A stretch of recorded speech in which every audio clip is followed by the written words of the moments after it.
This is a cold start video for the 2007 S65.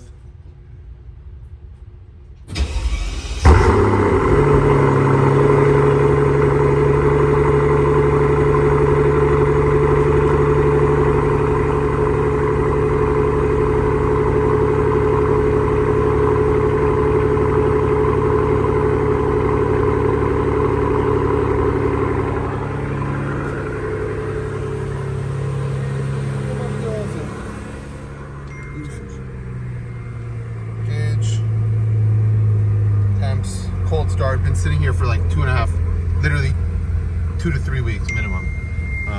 You can just